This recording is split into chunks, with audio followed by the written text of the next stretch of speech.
Tell me about yourself. Tell me about yourself. Tell me about yourself. Hi guys, Rocky here, and for today's video, we will discuss on how to effectively answer the number one question in job interview.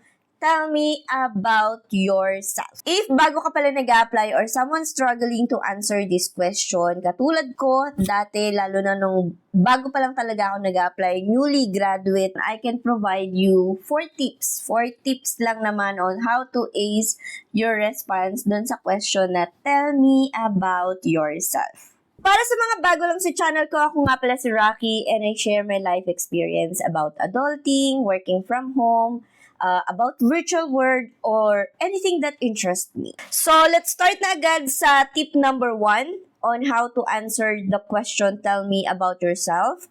So, my number 1 tip is you should keep your answer concise. Ideally, mga 1 to 2 minutes lang yung sagot mo. Kahit marami kang work experience, hindi mo kailangang isa-isahin yung mga work experiences na yon or i-mention yung mga job description.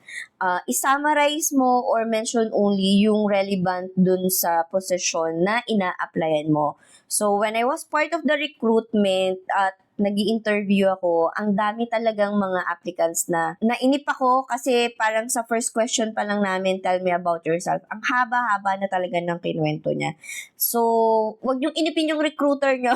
If wala ka namang work experience, don't worry kasi yung interviewer will not expect too much from you kasi lahat naman tayo nagdaan dun sa talagang zero work experience talaga.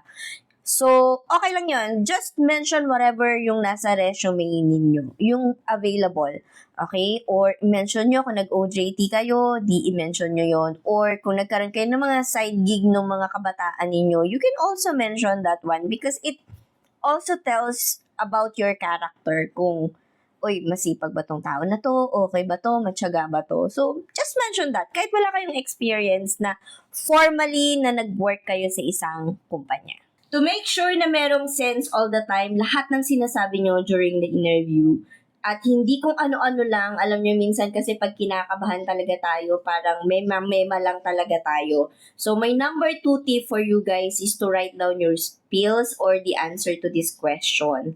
Para makukorek ninyo, may scrutinize nyo talaga yung content ng sagot ninyo. Kasi kung marireview nyo talaga yung sagot ninyo, makikita nyo kung meron ba kayong nakalimutan, or meron kayong binanggit na wala naman dapat, hindi nyo na kailangan banggitin, alam nyo yun? So, makukorek nyo talaga yung sarili nyo. Number 3 tips on how you're going to ace your response dun sa tell me about yourself is, whatever yung sinulat ninyong spiel or whatever yung sinulat yung sagot, you will need to practice. By practicing means, literal na you will practice. So, you will answer the question loudly. Dati kasi ang ginagawa ko, humaharap ako sa salamin and then I observe my expression. Tapos, na-discover ko yung, ire-record ko yung sarili ko dati dun sa cellphone ko or kung saan man.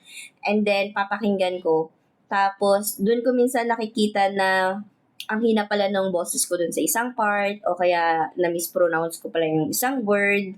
O kaya naman, nasabi ko is, kunyari, ang dapat sasabihin ko is solid, so pas yung nasabi ko.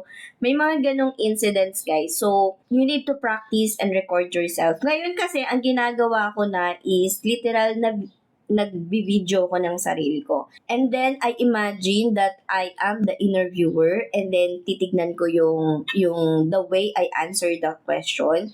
Tapos doon ini-improve ko. Talagang hindi siya laging nagiging perfect. So, kapag ni-record mo yung sarili mo, kung may cellphone kayo, do that. Kung wala, di magsalamin-salamin na lang muna kayo. Pero, it helps a lot that you will be able to see your expression and also you will be able to hear your voice when answering the question. So, last tip na, fourth one na on how you can ace your response dun sa tell me about yourself question. You will need to speak confidently. When you say confidently, you will speak loud enough for the interviewer to understand you.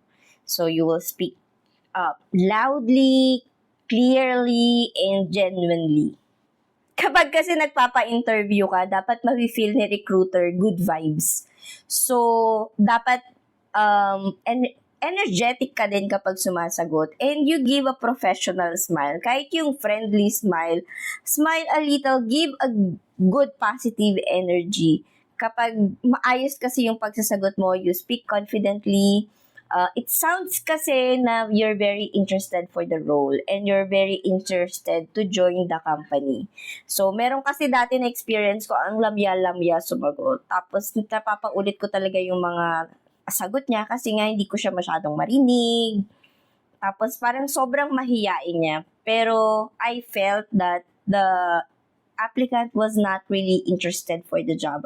Kasi kapag gustong-gusto mo talaga, di ba, pinaghahandaan mo talaga yung trabaho. As a member of the recruitment team in the past, my observation, actually, guilty rin ako dito kasi, lalo na nung kabataan ko. Being unprepared, yun talaga yung number one cause kung bakit minsan talaga lumiligwak yung mga applicants. So, kahit expected na itatanong yung, tell me about yourself, makikita mo, nagbabakal sila, nakakalimutan nila yung sagot, tapos minsan parang throw lang sila ng sagot without really thinking. So, minsan hindi siya relevant, parang iisipin mo sa recruiter, ano sinasabi niya, ganon.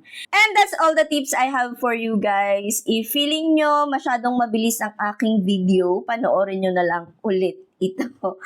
If you can still see me, thank you very much for watching until the end. Please don't forget to subscribe to Rocky Star. Bye-bye!